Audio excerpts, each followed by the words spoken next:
10 ఏళ్ల తర్వాత ఉద్యోగం ఊడినాక ప్రజలు వంగబెట్టి దంచినాక ఈ సన్నాసులకు తెలంగాణ తల్లి గుర్తొచ్చింది.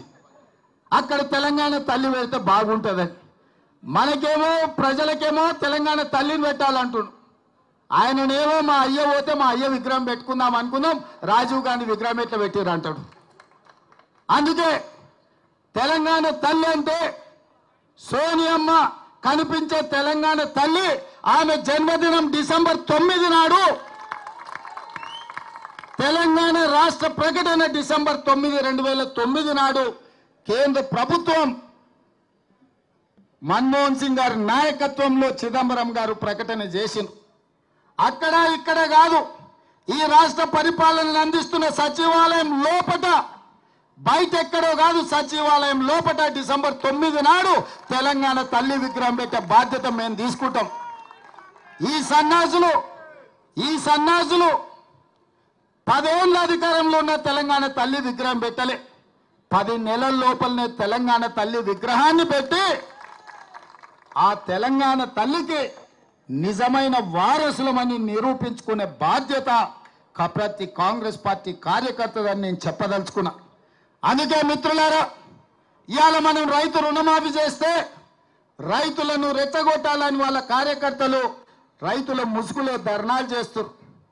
నేను ఒక్కటే మాట చెప్పదలుచుకున్నా, ఏ రైతుకు రుణం రాకపోయినా, రుణం మాఫీ కాకపోయినా, ఏ రైతుకి ఏ సమస్య ఉన్నా ప్రతి కలెక్టర్ కార్యాలయంలో అధికారులను కౌంటర్ వేసి కూర్చోబెట్టి మీ సమస్యలు అక్కడ చెప్పుకోండి, వాటిని పరిష్కరించి మీకు రుణమాఫీ చేస్తామని చెప్పినాం. ఆల్రెడీ మా ఆర్థిక మంత్రి బట్టి విక్రమార్క గారు నేను 18,000 కోట్ల రూపాయలు వ్యవసాయ శాఖ ఖాతాలో వేసినాం. అక్కడి నుంచి ప్రతి రైతుకు పంపించండి. మిగతా 12,000 కోట్ల రూపాయలు కూడా 2 లక్షల పైన ఉన్న వాళ్ళను మీరు 2 లక్షల పైన ఉన్న ఏదైతే బకాయిందో బ్యాంకు కట్టండి, మిగిలిన 2 లక్షల రూపాయలు మేము కడతామని చెప్పినాం. మా రెవెన్యూ మంత్రి గారు కూడా మాట చెప్పినారు. ఇవాళ అంటుండే శ్రీనివాసరెడ్డి గారు ఇంకా 12,000 మళ్ళా కడతామన్నాడని, భట్టి గారు 7,000 కోట్లే మేము ఇచ్చినామన్నారని. అన్ని తప్పుడు రాతలు, కారు కూతలు. అందుకే రైతులకు నేను ఒక్కటే మాట చెప్పదలుచుకున్నా, రోడ్డు ఎక్కాలెందుకు, ధర్నా చెయ్యాలెందుకు, మీకు ఆ కష్టం ఎందుకు వచ్చింది? 6 నెలల లోపల 31,000 కోట్ల రూపాయలతోటి 2 లక్షల వరకు రైతులకు రుణమాఫీ చేస్తామని 15 ఆగస్టు లోపల చేస్తామని మాట ఇచ్చిన మేము 18,000 కోట్ల రూపాయలు చెల్లించినాం. బ్యాంకులలో నగదు అందుబాటులో పెట్టినాం. మిగతావి కూడా మాఫీ చేస్తామన్నాం. ఈ సన్నాసులను నమ్ముకొని రోడ్ల మీద తిరిగితే ఆయాసమే వస్తుంది. మీకు ఏదైనా సమస్య ఉంటే కలెక్టర్లను కలవండి, వ్యవసాయ శాఖ అధికారులను కలవండి. ఈ ప్రభుత్వం ఉన్నదే మీకోసం. ఈ ప్రభుత్వం మీ సమస్యలను పరిష్కరించడానికి ఉన్నది. ఈ ప్రభుత్వం ప్రజాపాలనది, ప్రజలకు అందుబాటులో ఉన్నాం. పొద్దున్న లేస్తే వేలాది మందిని మేమందరం కలుస్తున్నాం.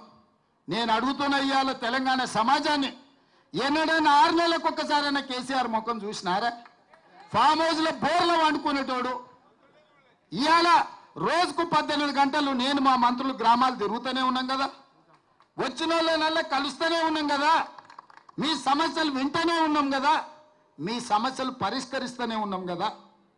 మీరు ధర్నా చేయాల్సిన అవసరం ఏముంది? నిరసన తెలపాల్సిన అవసరం ఏముంది?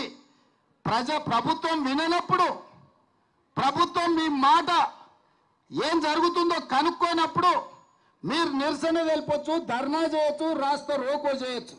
కానీ ప్రభుత్వమే మీ దగ్గర ఉండి ప్రభుత్వం వింటున్నప్పుడు, ప్రజాపాలన జరుగుతున్నప్పుడు, ప్రజాభవన్లో ప్రజల సమస్యల్ని వారంలో 2 రోజులు మా అధికారులు, మా చిన్నారెడ్డి గారు తీసుకుంటున్నప్పుడు మీకెందుకు కష్టం రైతులారా అని నేను చెప్తున్నా.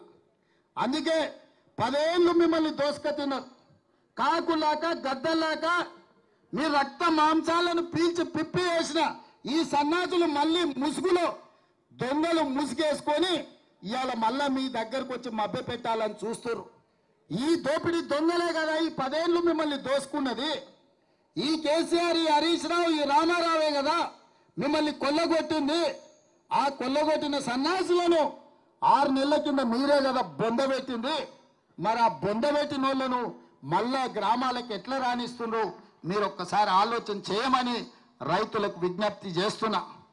మాయ చెయ్యాలని, మిమ్మల్ని మోసం చెయ్యాలన్నదే వాళ్ళ ఆలోచన. 10 ఏళ్లలో వాళ్ళు ఇచ్చింది ఎంత, 10 నెలల్లో మేము ఇచ్చింది ఎంత? అమరవీరుల స్తూపం దగ్గర చర్చ చేద్దాం రాని. రాజీనామా చేయాల్సి వస్తుందని తాటి సెట్టు లెక్క పెరిగిండు కానీ ఆయన పారిపోయి అలా కొత్త మాటలు చెప్తుండు. అందుకే సిద్దిపేటలో మా మైనంపల్లి పోయిండు, రా మాట్లాడదాం ఏందో చూద్దామని. ఆ టైంకల్లా కూడా ఓలే. ఇక నెక్స్ట్ మళ్ళీ జగన్న ఉన్నాడు, జగన్ వస్తాడు తొందరలోనే సిద్దిపేటకి, జగన్ దోల్తా. వాళ్ళు ఏంటంటే అబద్ధాలన్నీ సోషల్ మీడియాలో పెడతారంట. గట్లనే నరేంద్ర మోడీ గారు వాట్సాప్ యూనివర్సిటీలో పెట్టిండు, 400 అన్నాడు. నేను ఆయననే చెప్పిన 240 అవునా? ఒక్క సీట్ అని ఎక్కువ వచ్చిందా? సరిగ్గా గంతే వచ్చింది. రెండోది చెప్పిన పార్లమెంట్ ఎన్నికల్లో వచ్చినప్పుడు నువ్వు శాతనైతే మొనగానైతే ఒక సీటు గెలువురా అబ్బా అని అన్నానా? సేవలనే కదా నేను అన్నది. బీఆర్ఎస్కి ఒక్క సీటు కూడా పార్లమెంటు దక్కని అని. ఆ మాట మీద కాంగ్రెస్ పార్టీ కార్యకర్తలు 7 ఇట్లలో డిపాజిట్లు పోగొట్టారు, 15 ఇట్లలో 3వ స్థానానికి నెట్టారు. ఇది కాంగ్రెస్ శక్తి, కాంగ్రెస్ పార్టీ కార్యకర్తల శక్తి. అందుకే ఈరోజు మీకు వచ్చేసారి ఆ 39లో 9 కూడా మిగిలవని చెప్పి నా సన్యాసులకు చెప్పదలుచుకున్నా. 10 ఏళ్ళు ఎలుగబెట్టిందని, 10 ఏళ్ళు తెలంగాణను తలగబెట్టినోడు 10 నెలలు కాకముందే ఈ ప్రభుత్వం మీద పడి ఏడుస్తున్నాడంటే కాంగ్రెస్ పార్టీ కార్యకర్తలు గ్రామాలలో ప్రజలకు వివరించాల్సిందిగా కోరుతున్నా.